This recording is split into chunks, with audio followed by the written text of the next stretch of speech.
Hi, I'm Cosmo Easterly and welcome to Planet Cosmo Salon. We're going to be doing the Jade cut today. Jade has actually natural curly hair. You really want to make sure that you know the bend point and the actual texture of the curl when cutting, that it's not too short, to make sure that when the curl dries that it doesn't shrink up and give you like a fuzz bang or anything like that.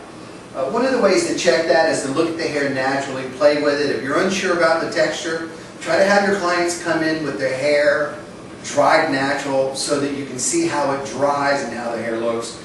We've already done Jade's hair before, so we can see that she has the ability to be able to do a lot of different things with her hair because of the texture. Meaning this hair is going to give her options to be able to style it curly, style it straight, flat iron it, create a bunch of different textures and have some fun with it. The haircut is designed to actually give a really nice frontal frame, so the pieces are cut using the round of the rear crest and the head. So as the hair rounds, when we're pulling this hair over the shape, as we cut it, it will, distance equals length, it will give you a round and a fuller front, and then we'll cut the back off. So here we go, we're going to get started. And again, I don't want the hair to be super wet, because if it's really wet, what's going to happen is it's going to be, the only time hair stretches is when it's wet.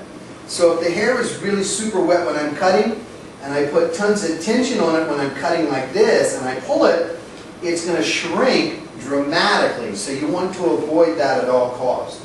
So this is a really great haircut for natural curly hair. I'm leaning her forward so that I can get the piece. Oh, let me show you this too. Eyes are almond, nose is angular, lips are angular. Her balance points at 1, 3, 5, and 7. Once you hit the shoulders, dominant line takes over, and the shoulders are a dominant line. So, cut the hair comb down. Again, no tension.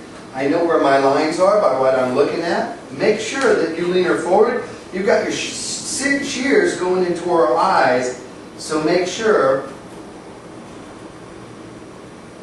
that you don't poke her eyes out. Now you can see what I've done is create a nice pattern. For me to continue that, I need to lean her. I'm going to have you lean a little bit forward.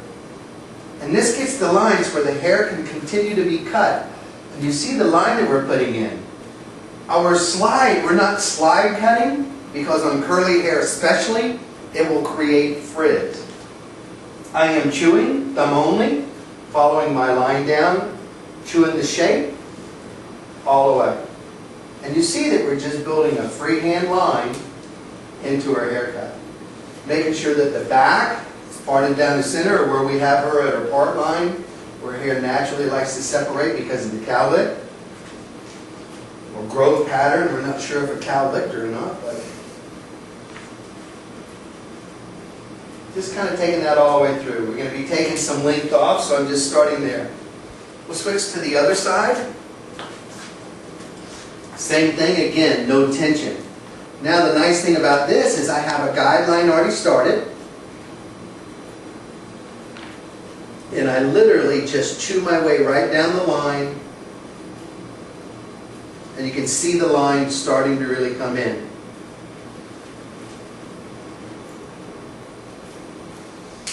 Okay, there you see the front line cut. Okay, what we've done is we've just combed the hair back. Here you see the part line where it is. We've combed the hair where we had it split it forward. We've just combed all of that back. And again, you want no tension when you're cutting this. You want to comb it. It's natural curly hair. Try to put least amount of tension as possible on this. You see where my guidelines are on both sides, where we've cut the angle, and that's where we're taking the line to. So simple.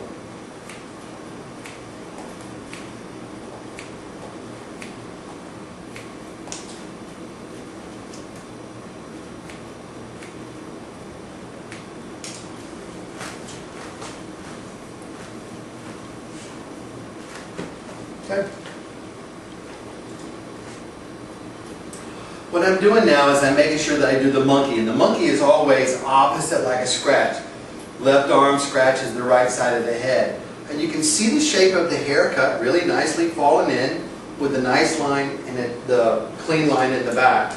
Same thing on the back side. Now what I'm going to do is I'm going to go in and personalize this haircut to her texture, where I can give her a light little bang and a little movement, but still have enough hair so that if she decides to dry it natural, that the weight of the bang will actually blend in and not have a short little piece up front. So, bang line, obviously you see where the hairline patterns, that's the frontal crest. That comes across. I take and then divide that section again into half. And I take the line that I basically started, and you see where that is, and I'm likely going to come in and take a little bit more of that out. It's just accentuating the line that I created with the angle, and I'm increasing that a little bit so it has a nice flow in the front of it. Keeping sure I keep all that hair out of the way. And just work that line all the way to the side. This line then is your second line, which comes across, which is like the tear cut. And you see where the guideline is underneath? And I'll just take that out as well. Again, I'm chewing with no tension so that I have some nice little pieces here that fall. We tie this back in, push. Make sure we get a nice little wave. You can see how the hair responds to that, just giving you a nice texture. Is beautiful. We're now going to go in and create some texture through the base of this and the roundness in the back, how we cut. So what we're going to do is we're going to continue with the shape that we've got here. We've done the front, and I want to add some texture in the back so it really releases her natural curl, so that I get a very 30s, 40s type feel out of it, to where I have the smoothness and the weight and then all the texture at the base when she wears a curly. I'm going to do that as I'm going to use my fingers. I'm going down to the point, see where the line starts. I then come in and take and release these. This is called like finger cutting, because what I'm doing is I'm using my fingers to create the waves so the texture of the hair will be released. Now you can see what happens with the piece that I've just cut. And I'm going to continue doing that. So we work the product in her hair using a curl enhancer and then a mousse. Combed it through. Now what we're doing is we're going to show you how to actually style like really curly hair. A lot of times people want to overwork it. What we try to do is get you to do the monkey. Comes across. And you put your fingers in. All you're doing is lightly using your fingers to lift the hair so the air can blow at the scalp. The ends will dry, and natural curly hair has a tendency to dry fairly quick. As a general rule, you will find some really coarse hair that does it, but most curly hair dries a little quicker. So you want to really be careful not to blow the hair like out of whack or beat it up. You're trying to really maintain a good clean curl.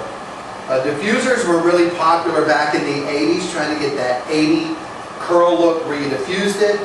We're now in 2010, so we're trying to get a little bit more of a natural beachier type wave out of it. And that's done by the same way that I cut it with my fingers. It's the same way that I'm coming in and making sure that I have and I'm holding that. So you're just repeating the drying method with the cutting method. And on Planet Cosmo, that's why we feel it's really important to be a sculptor, not a hair cutter, because it allows the hair to actually fall like it's going to and cut it where it's going to lay, not specifically, here's the haircut and everybody, we're going to teach you one haircut. We're going to show you several different shapes so you're not doing the same haircut on every client. Again, always live well. God bless you, and thanks for visiting the planet. We'll be back with a finished look.